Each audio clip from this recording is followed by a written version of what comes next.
Travis Wayne Goodsell. So, Jasmine, I'm needing a box of Kleenex now. But not from laughing. Oh, that was beautiful. Thank you.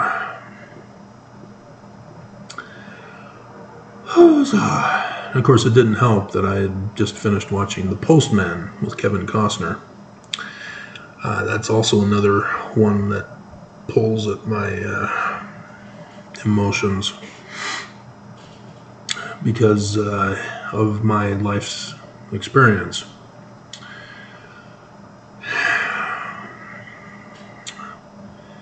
In February of 1997, I deciphered Paleo-Hebrew. It took me just 6 months to do it. And we'd moved to Utah, and all hell broke loose. Everybody was upset that I deciphered Paleo-Hebrew. And I didn't understand why. It was a question I had, and the church prophets weren't answering it. Nobody was answering it. It's not in the manuals. It's not in commentaries. It's not any information from the world. Nobody gave me an answer that I wanted answered. That came from the King Follett Discourse. Probably should have looked it up and read it to you guys.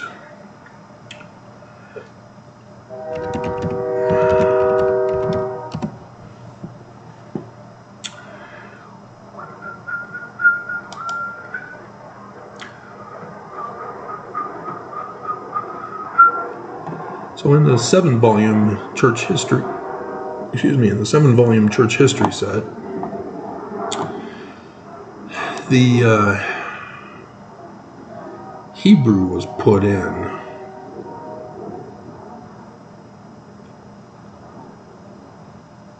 It's not the King Follett, the bleepity-bleepin'.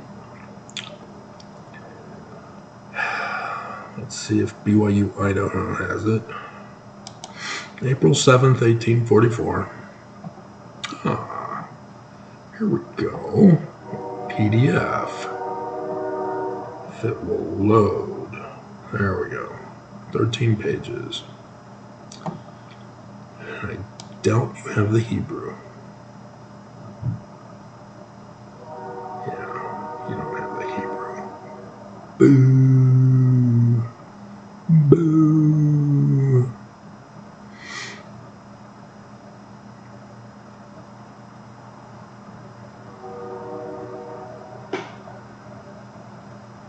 Okay.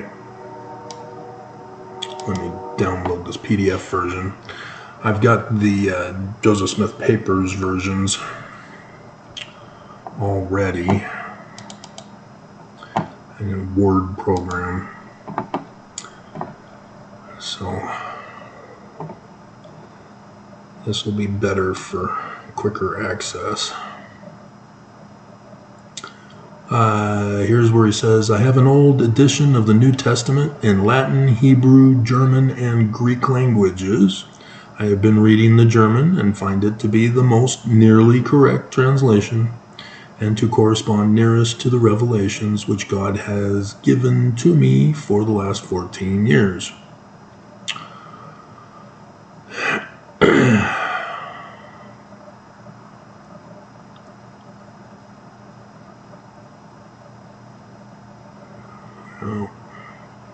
Yeah, Mormons don't understand my attitude.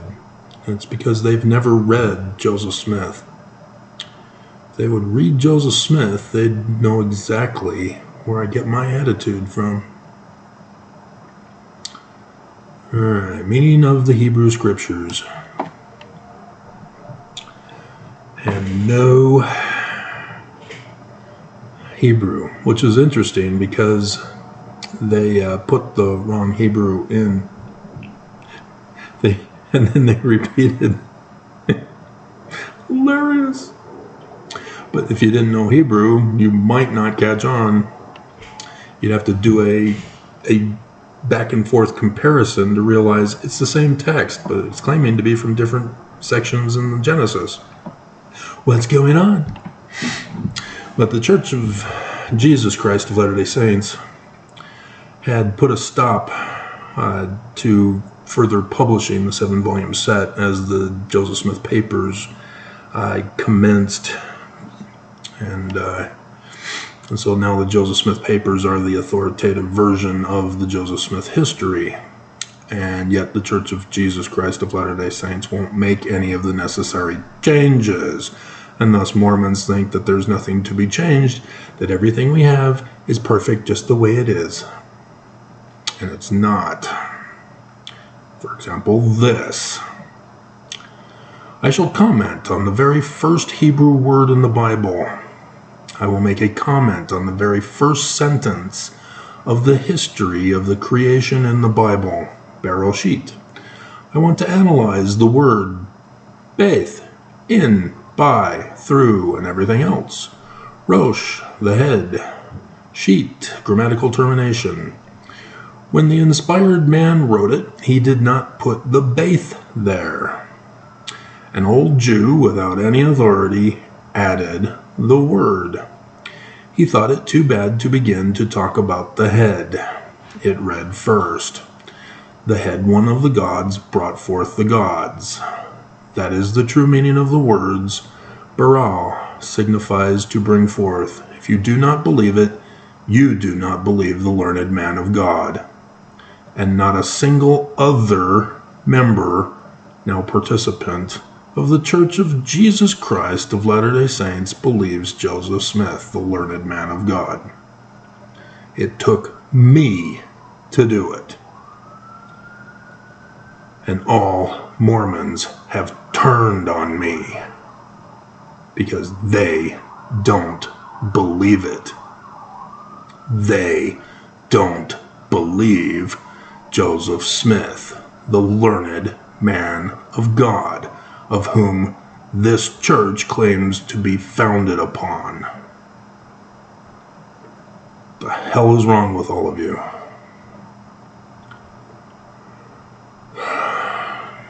A learned man can teach you no more than what I have told you. Thus the head God brought forth the gods in the grand council.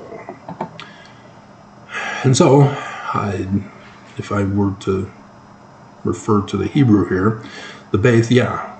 And I showed on the video that Jasmine is responding to that Dead Sea Scroll document of Genesis right from the very beginning. And despite the attempt to include a piece that doesn't belong, it is inconsistent to have a Beth at the beginning. And so, therefore, Joseph is correct that the original document did not contain a Beth. And so every single translation is wrong. But the other thing that I'll add to the previous video for you guys is that sheet is not the grammatical termination. That is an error. He's referring to eat as the grammatical termination. The sh is part of Rosh. But it cannot be a grammatical termination just by dropping the Beth.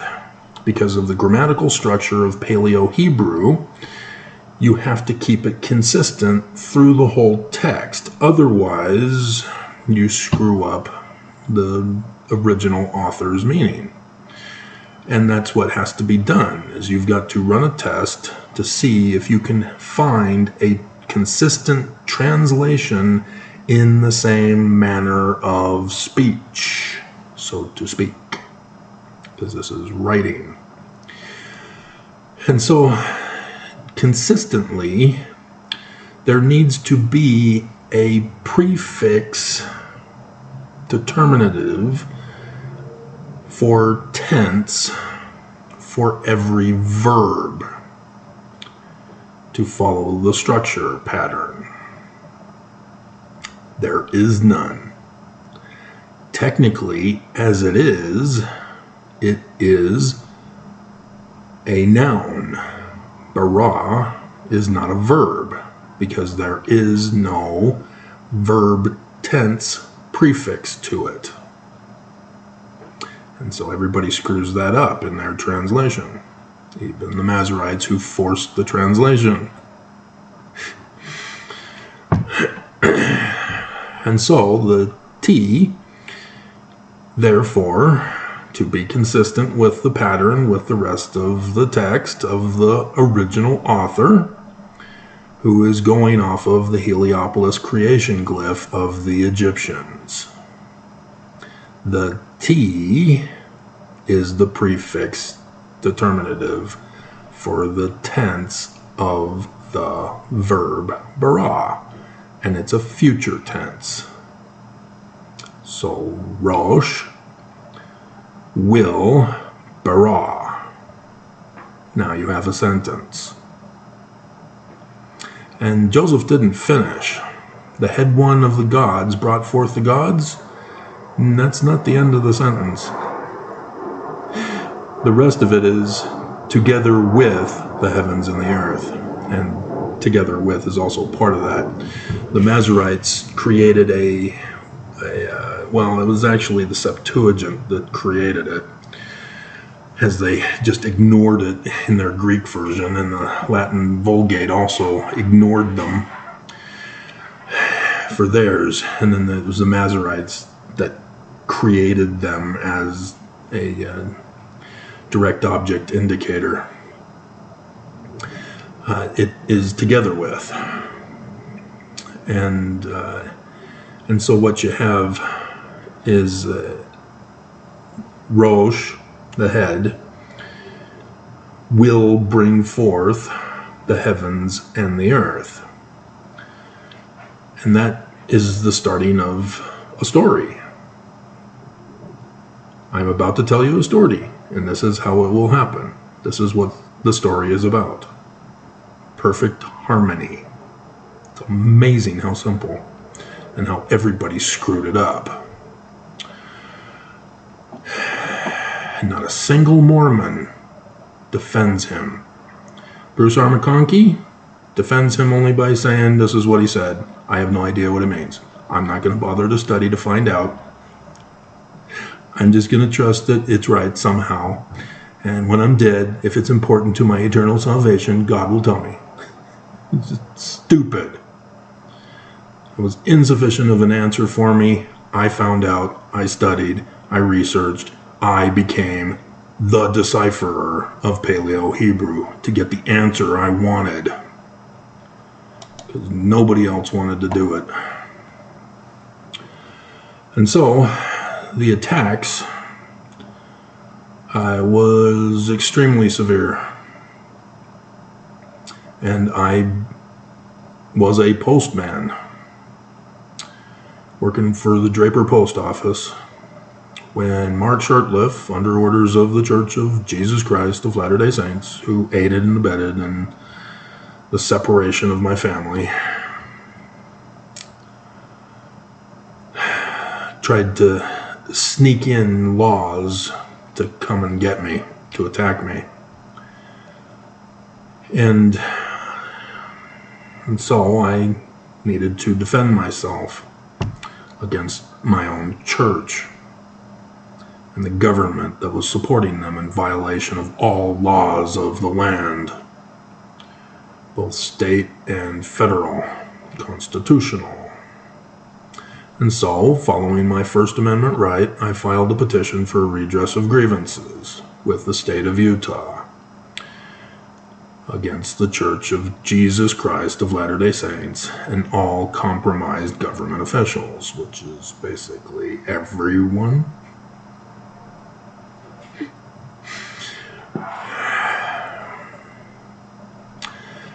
And 2 weeks later, I learned later on that they were plotting with the Church of Jesus Christ of Latter-day Saints what to do with me. And the church ordered them to have me disappeared and erased from history and tortured unto death. But 6 years later, I was miraculously freed. And the church still came after me with my July 2017 video. That's my number one video still to this day out of over 7,000 plus videos all these years. YouTube assisted the church in silencing my views, to shut me down, to cyber terrorize me, to threaten me to be silent, to not reveal the secrets that the church is plotting against all of you, to get me to deny and denounce the truth and betray Joseph Smith in the Book of Mormon in the learning of the Jews. See, for me, watching movies, listening to music, with my understanding of the learning of the Jews, it's a whole new world for me. I see the Postman as a learning of the Jews messianic prophecy. He starts off in Salt Lake City in utter destruction.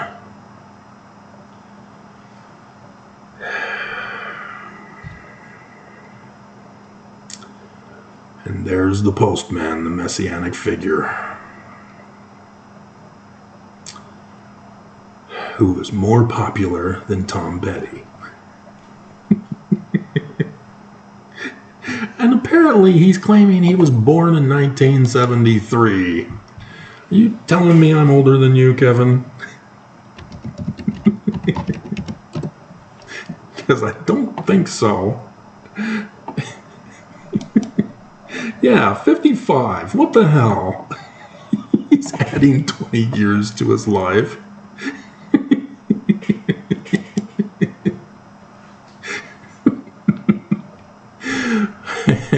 But he's done some excellent movies. One of my other favorites is because I played baseball. His Perfect Game.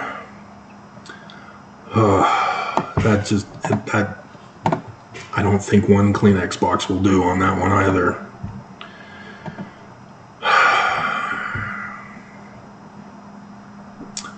Because that brings up memories of playing baseball and that one evening. Because I had shown up early in the morning thinking that that's when the game was. Turns out it was supposed to be at night. And so I went back home. It was there in Placentia, California. It was the park behind Tuffrey Junior High School that I went to for 7th grade. And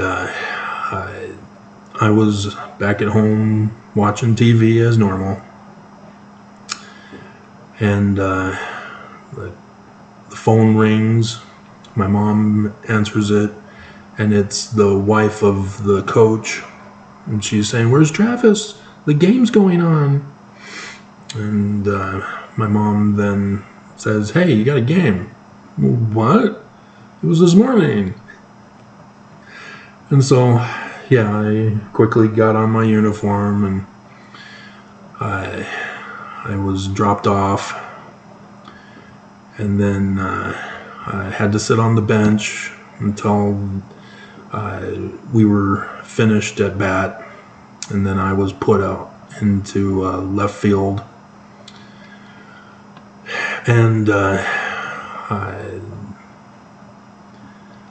then my turn at bat, I was able to drive in a run to help increase our lead that we had.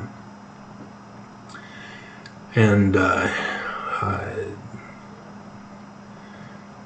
then our pitcher, I was losing it.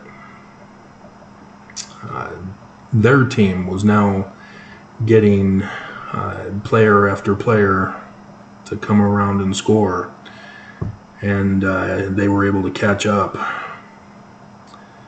And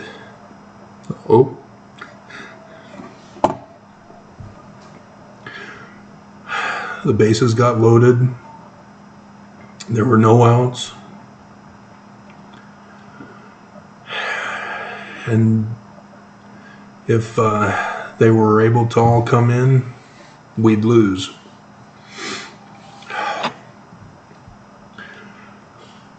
And the coach, realizing that the pitcher was not going to be able to pull out of it, went to the mound and then looked to me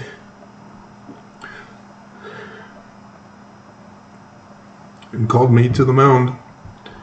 Never pitched a day in my life.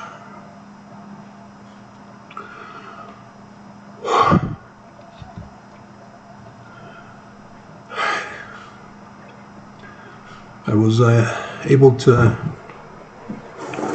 throw a few balls to the catcher. Couldn't even hit his mitt.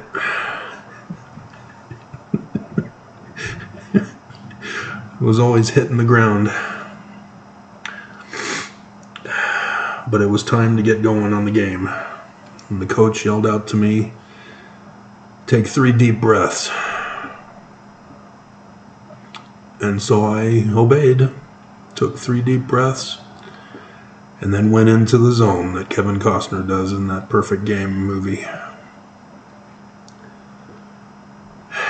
And everything went black, except for the catcher, the umpire, and the batters.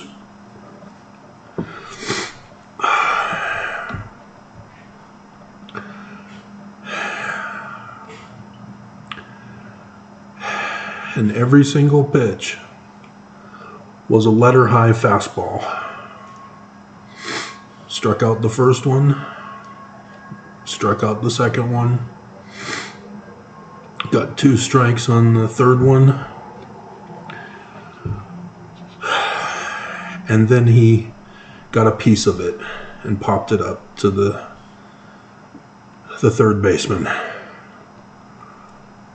And the coach jumped up for joy, ran out into the mound, picked me up, swung me around, and I'm still in the zone. And he was saying something like he'd never seen anything like that since some player who was long since dead, I guess. It wasn't Sandy Koufax or someone I knew.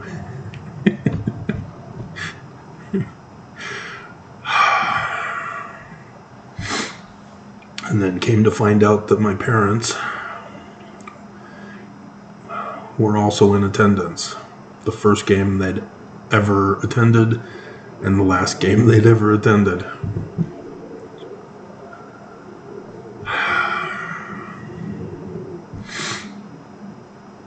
So, dear God.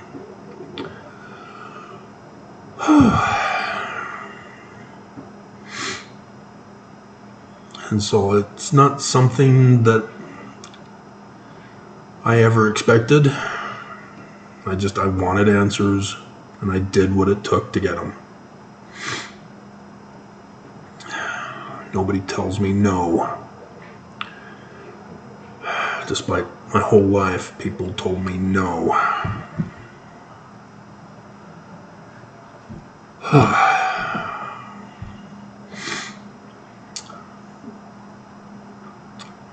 So, Jasmine continues on in her comment. I need your expertise to settle the dispute that James and I are having. Oh no. Are you having marital problems? Are you sure you want to talk to me about this?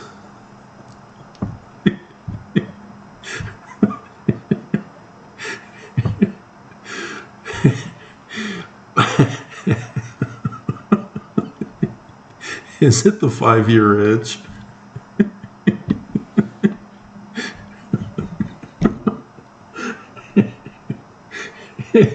Was it over your previous change on your page? And now why it's what it is now?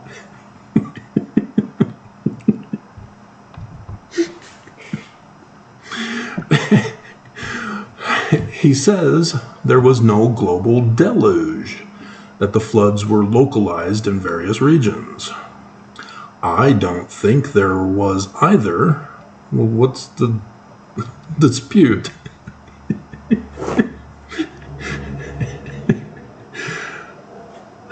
Because too many civilizations kept on doing their business through the flood time. In researching that, we went to Genesis chapter 6. In that chapter, verse 3 is where we are having the dispute. Genesis 6:3, and the Lord said, my spirit shall not always strive with man, for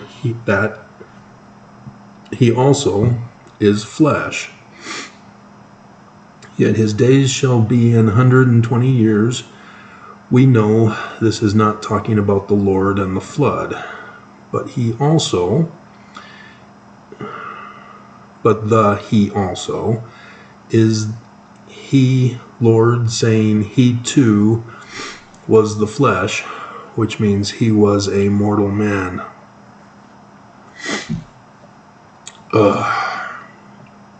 The King James and the Joseph Smith translation both say the same thing. I say no, James says yes. It means he was referring to being mortal as well. By the way, congrats. The missionaries video is approaching 900 views. Yay, Travis. Let's refresh the page.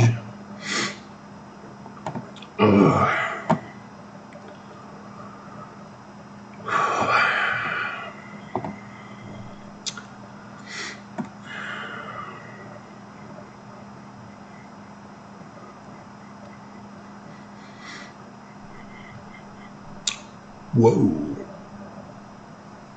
Mass excommunication just surpassed 1.2K on the videos page, which means it's even more than that. Yeah, today the YouTube employee goofed.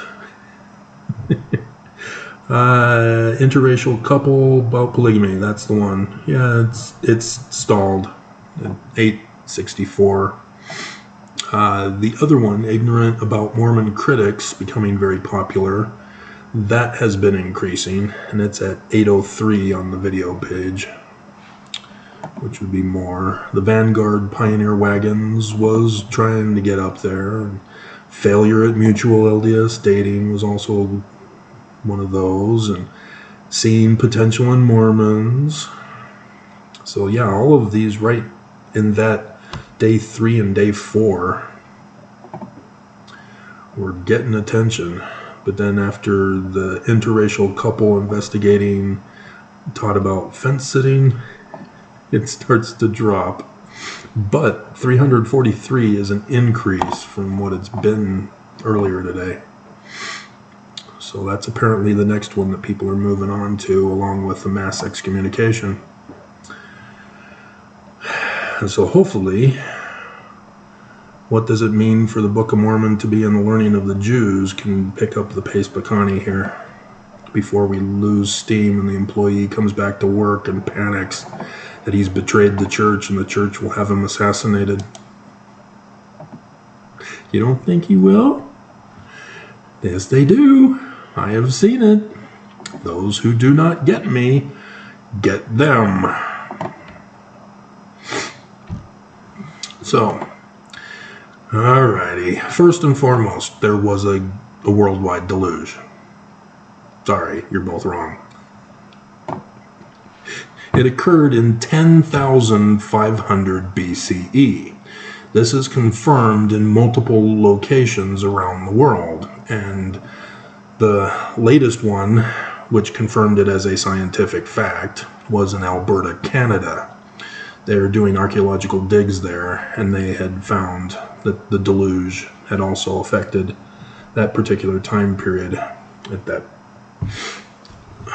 as the same all around the world. And so it wasn't in the 3000s BCE. That's where everybody goes wrong, is they're trying to take the Bible literal, but you have the Maimonides, the Rambam of the Jews, who designated the Jewish year, and he was wrong. But then, who, come on, said the Bible began. Hebrew has screwed me up. I always do C's for G's and G's for C's. So the Bible began in 4000 BCE. Archbishop James Ussher, who placed it in 4004 BCE.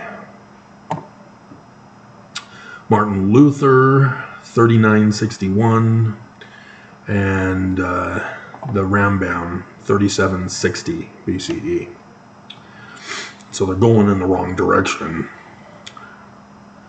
But James Ussher was... They don't have... Oh, here we go. 17th century. So yeah, in the 1600s. So long after the texts were written, people are trying to claim, and this is all because of Constantine. He turned it into literal history. They were Jewish prophecies of the latter days.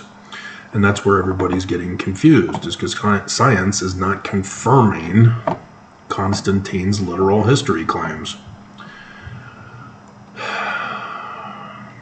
I should get a PDF of this too.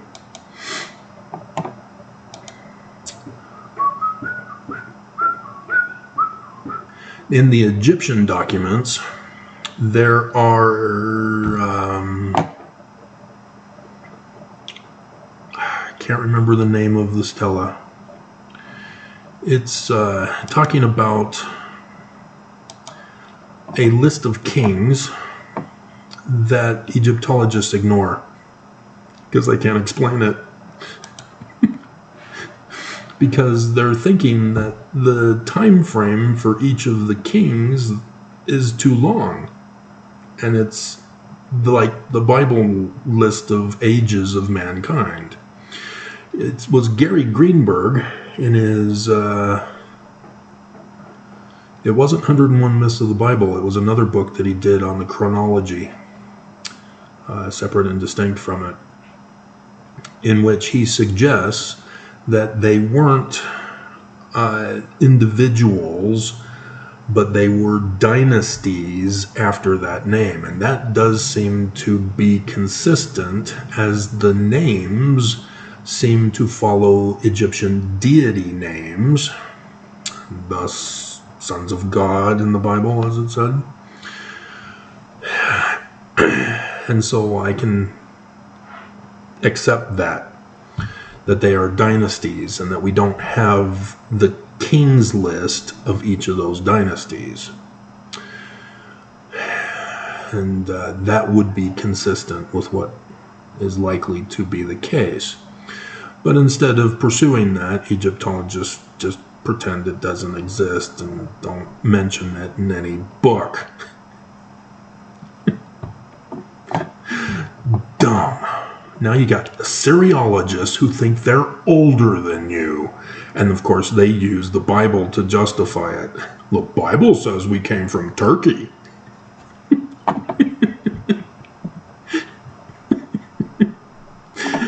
Dear God. Dumb, dumb, dumb.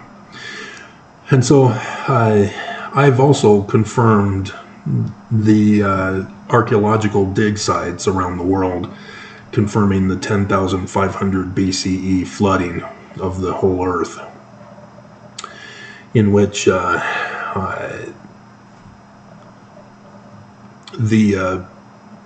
was actually others.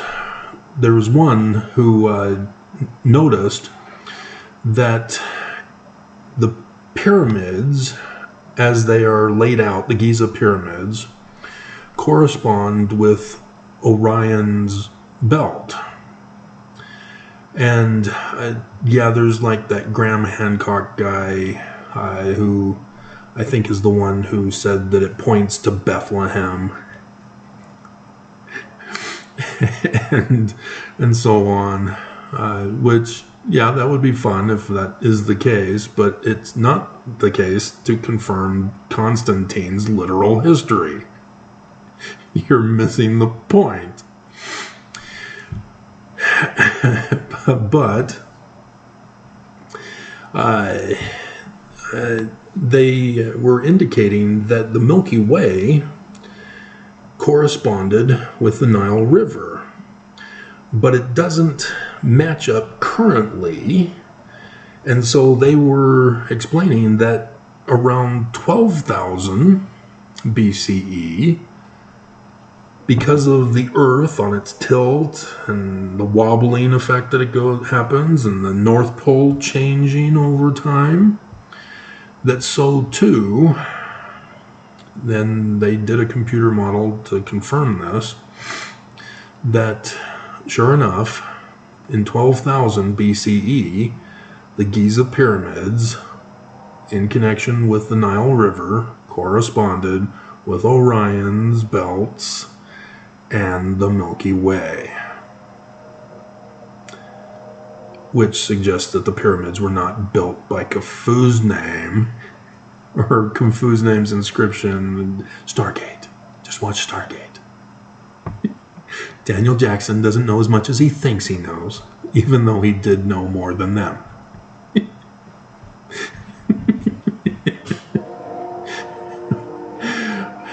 And so, the pyramids would have had to have been built with that in the heavens.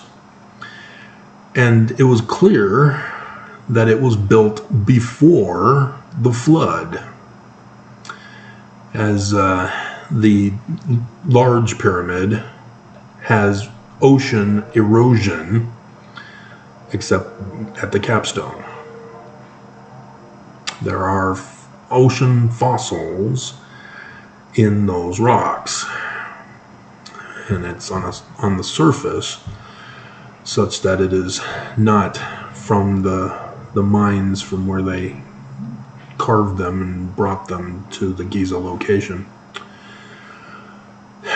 And so again, Egyptologists are not wanting to reveal things, and I'm concerned it's because of their religious bias, whether it's Islamic or Christian. It's not Jewish, because the Jews want nothing to do with Egypt because of the whole Exodus story, which is a shame because that's where they're from. That's where King David is, the 18th dynasty to be specific.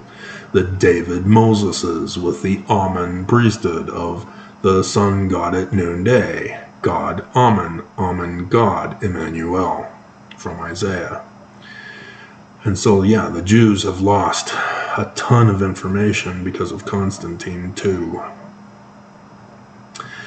And so the dispute then is about wanting to claim that the Bible is literal history.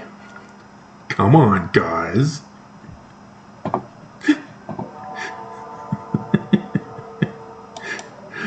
was hoping you'd catch on to that by now.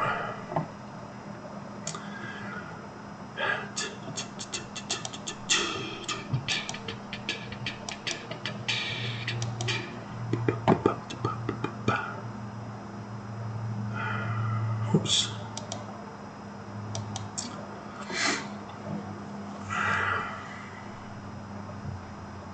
See where it says in verse 4, there were giants in the earth in those days. The Narmer palette, that you saw? Yeah, notice how Narmer is incredibly huge. And those, I believe they were Canaanites in that palette. They're smaller. Yeah, that's what it's referring to here. The author is looking off of the Egyptian picture scenes. And he's telling the story in the learning of the Jews. This is the exact same way Joseph Smith did with the facsimiles. Excuse me. And so Abraham chapter 1 corresponds with facsimile number 1. And he's accurate. And as I've been able to point out lately for my audience, each of the facsimiles corresponds with the 3 days of darkness of the latter days, with their signs in the heavens. Lion couch sacrifice, solar eclipse in Leo, at the King Star, 21st of August 2017. The hypocephalus, which was completely separate than the papyra, is the thing that's placed under the person's head as a mummy. He purposely put that as number 2 because it's the sun, the sun god at noonday, Emmanuel, Amen.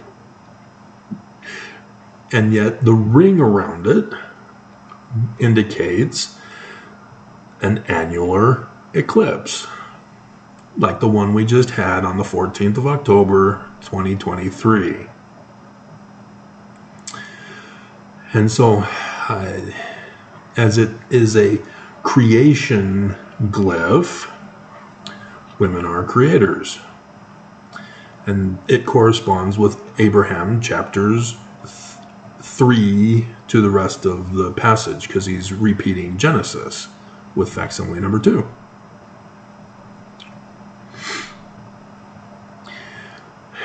And so, thus, Virgo, the female constellation, which was where that eclipse took place. And then, the final one, Joseph never got to. We don't have a chapter for facsimile number 3. Facsimile number 3 is a wedding supper feast at the temple, as he's being coronated to become Pharaoh of all of Egypt in Heliopolis, Zion. Yep. That corresponds with Revelation chapter 12, in which an angel stands in the sun on the back of the white horse in Pisces on 8 April 2024, the final day of the latter days, which Christians and Islamists believe is the judgment day of the day that shall burn as an oven, and them that come shall burn them, says Joseph Smith. And so there isn't going to be a day that shall burn as an oven prior to, which is what I've been going over. And yet I still fulfilled my part on the Friday, Black Friday, which was the Jewish 9/11, which is what Joseph Smith was prophesying of it about. And I was leading up to it all this year. And nobody watched. Oops, that's the wrong one. This is the one.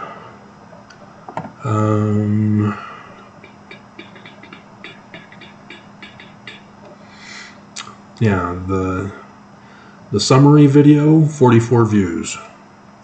6 of 6, 37 views. 5 of 6, 48 views. 4 of 6, 42 views. 3 of 6, 50 views. 2 of 6, 58 views. And the first one, 79 views. The one that led up to it was the bombshell breaking news. 136 views.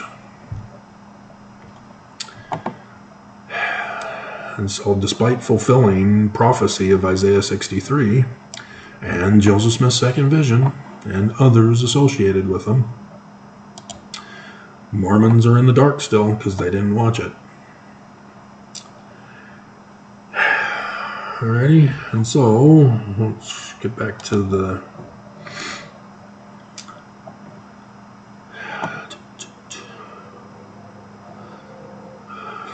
Lord said, "My spirit shall not always strive with man, for that he also is flesh, yet his days shall be 120 years." And so, no, this is prophecy that the Jews believe in a future Christ who will be a human being.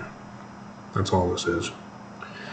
And so, yes, even the pharaohs, the giants, as they portray themselves, and they've got much bigger feet than I do.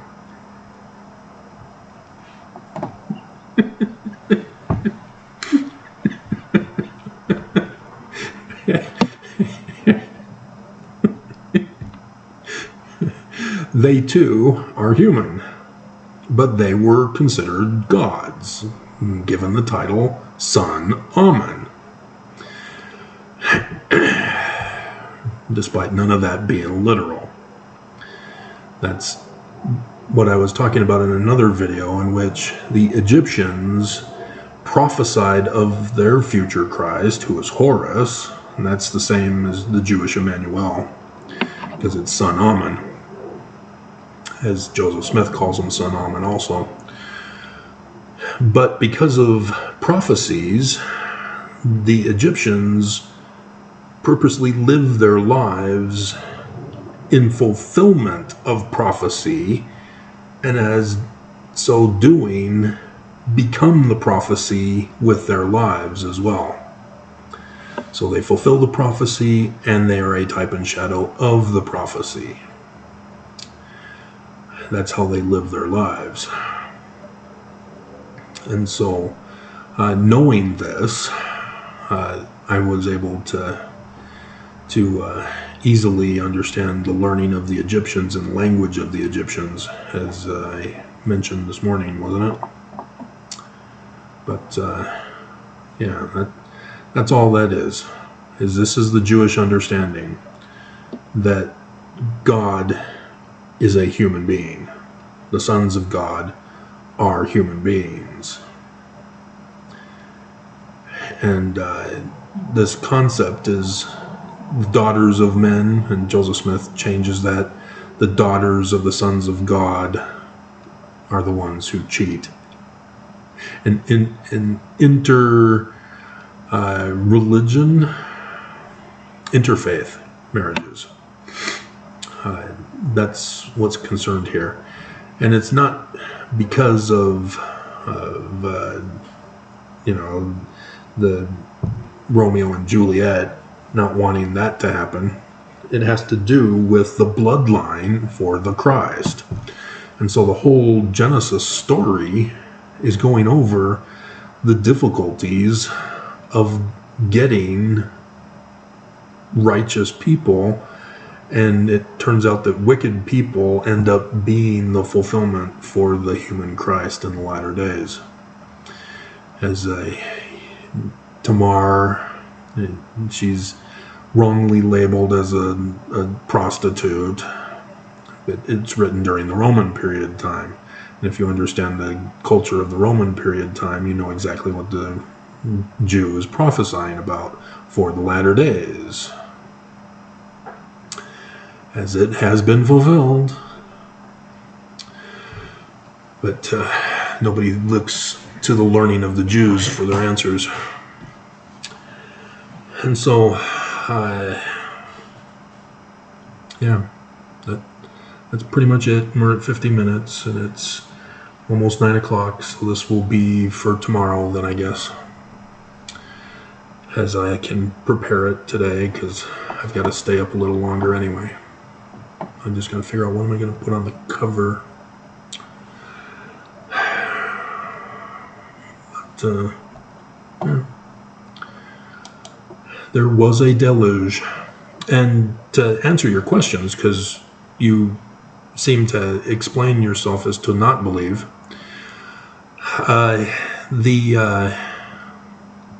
the ancients knew of the deluge coming. And so the Genesis story is accurate in that sense that people were given advance notification. They did have sailing vessels back then. And so the Egyptian stories of prophesying of the latter days actually did occur with the deluge, as the mountain for the Ark of the Covenant of Noah is referring to the large pyramid of Giza in their Egyptian story, not an actual mountain on Ararat. That's the Mesopotamians who made that change. And theirs was in the 3000 BCE, not 12,000, if not earlier, for the Egyptians. Take that, Assyriologists. And so, yeah.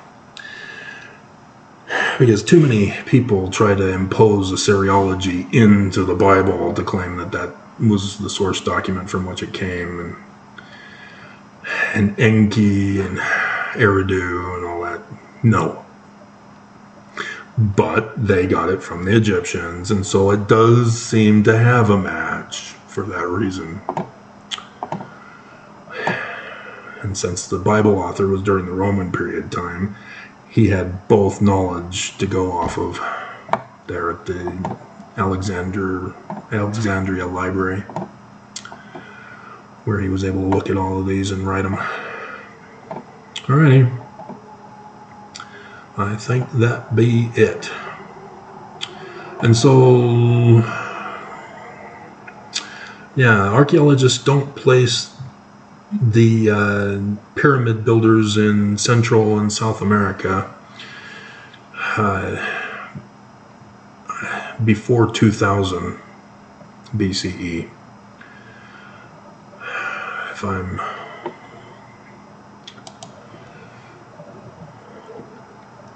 we'll check here.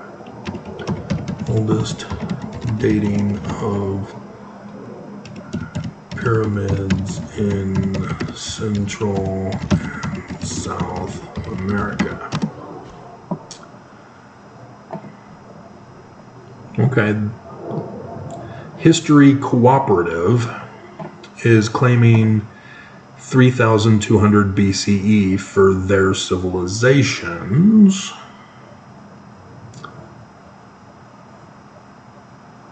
But it doesn't say when the pyramids were built.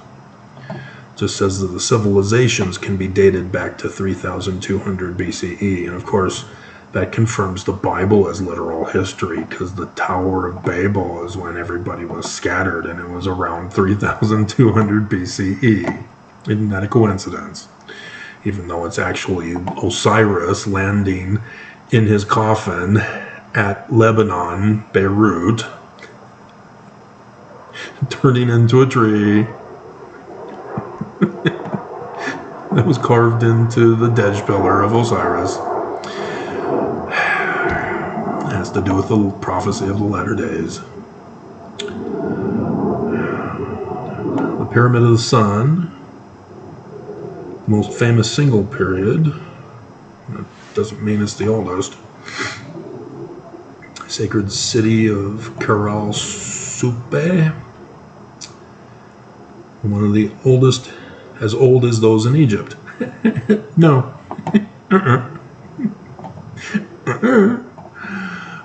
But yeah, it also explains why the Central and South American pyramids are more like the ziggurats in Assyria, which are also around this time period, but they were smarter and built them out of stone rather than out of clay brick, which caused the collapse of the ziggurats of Assyria. And the Egyptians knew to build it with stone until you get to the Mustabi, the tombs that they would build, which were the precursor for the pyramids, if I was pronouncing that one right.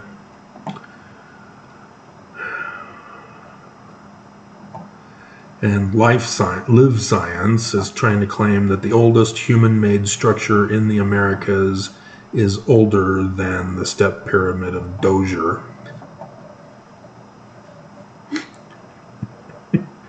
But they're saying mounds are older, not the pyramids.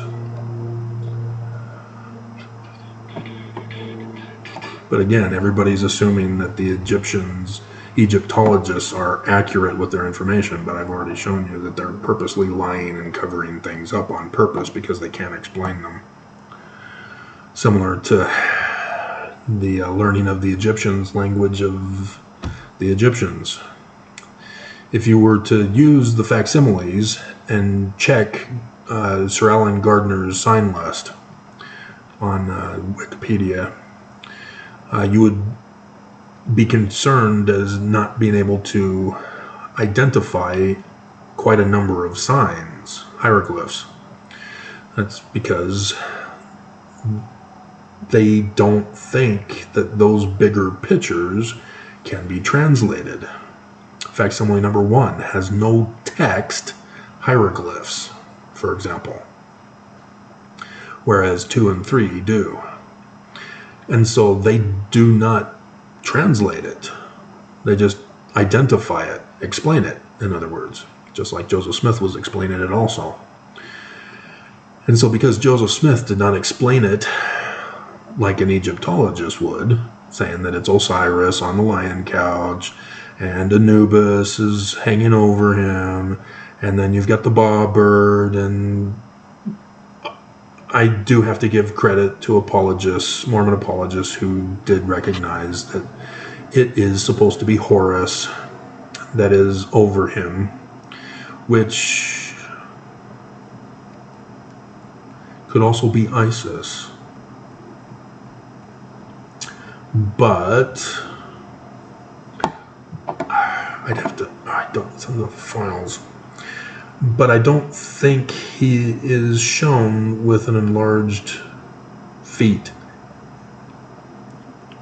He should be, and if that's the case, the bird is actually Isis, recreating the story narrative to conceive and bear Horus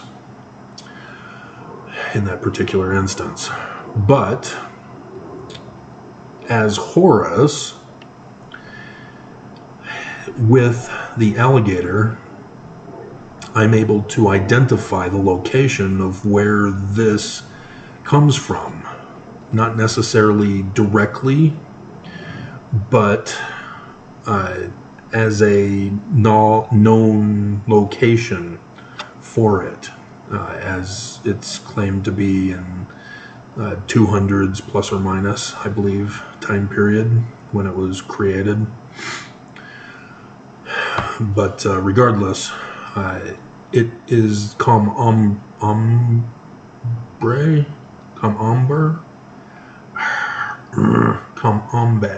I can't.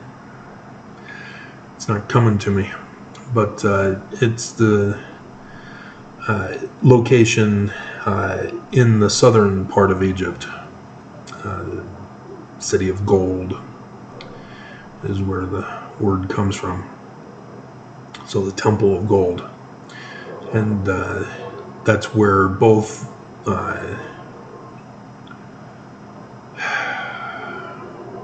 am drawing a blank. Associative memory. That's why I need reference books.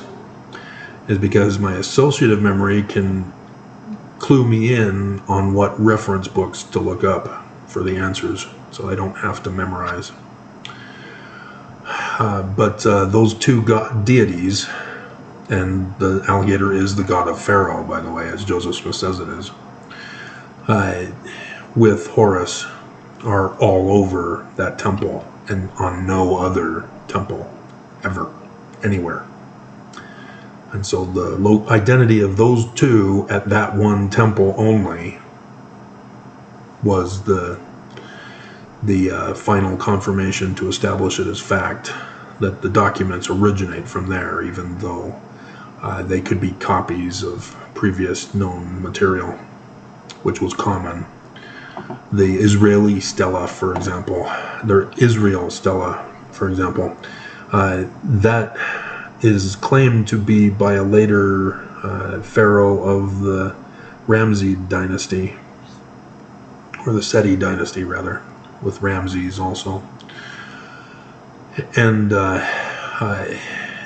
it has been found in the tombs of his earlier pharaoh fathers. And all he did was copy it from his, like, third or second great-grandfather, I think it was. Grandfather or second great-grandfather. And, or great, something like that. I'd have to look at the King's List. But he added to it by putting some more stuff of his own on the back of it. And so the previous ones only had it on the front side. He then copied it and then added some more stuff of his own on the back. And it's called the Israel Stela, claiming to be then, but it was actually earlier when the Israelites were supposedly in existence. But then there's some more questions about that, because you're trying to force a fit to Israel. And again, Roman period wrote Genesis.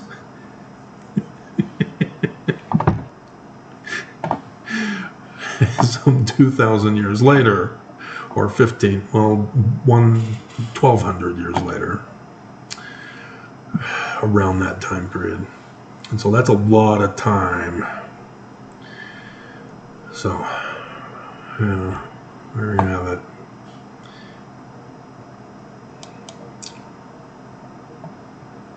Anything else to bring up? Since I'm going to be doing this tomorrow anyway. Okay, so that's pretty much it. I could even check Blue Letter Bible for confirmation if it's actually supposed to be he also. Blue Letter Bible. Dun, dun, dun, dun, dun, dun, dun, dun. 6.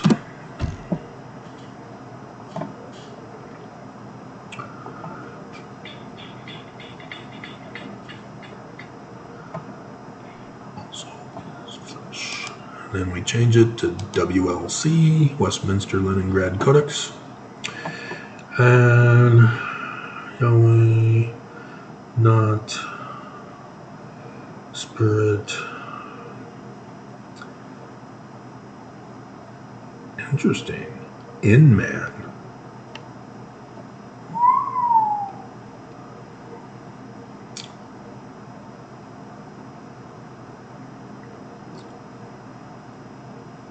They say with. Interesting. It's actually the prefix determinative for in.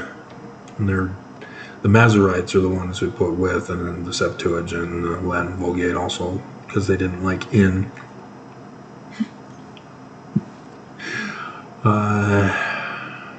Let's see, 3.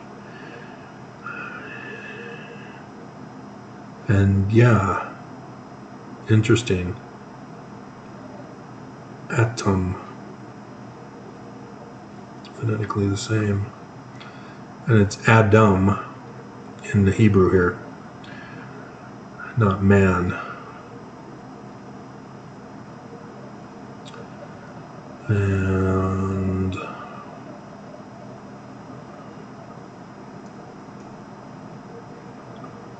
Besher is flesh. Who? Which is actually Chach. Interesting. Because I'm still trying to find that, and I did find it in Egyptian.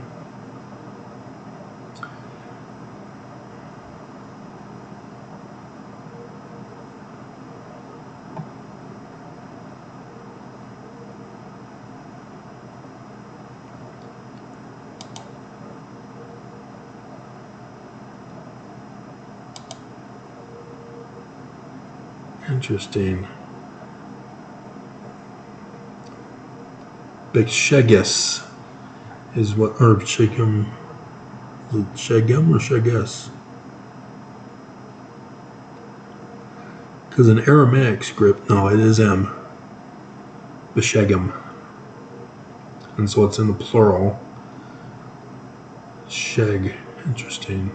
Water and the foot symbol. Foot symbol.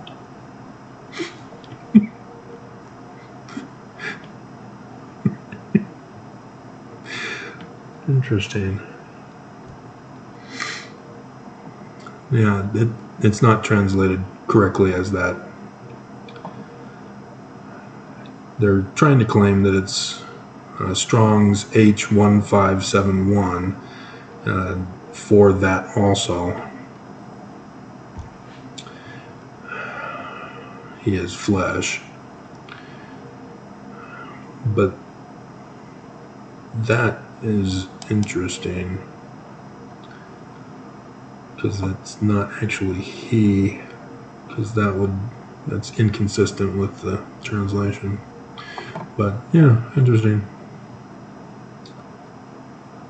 So yeah, it does not confirm that he also is, but that separate from the incorrect translation here is the way the Jews and the Egyptians understood things, is that deities are human. And so the Father becomes the Son, Son becomes the Father. Alrighty, I think we're done.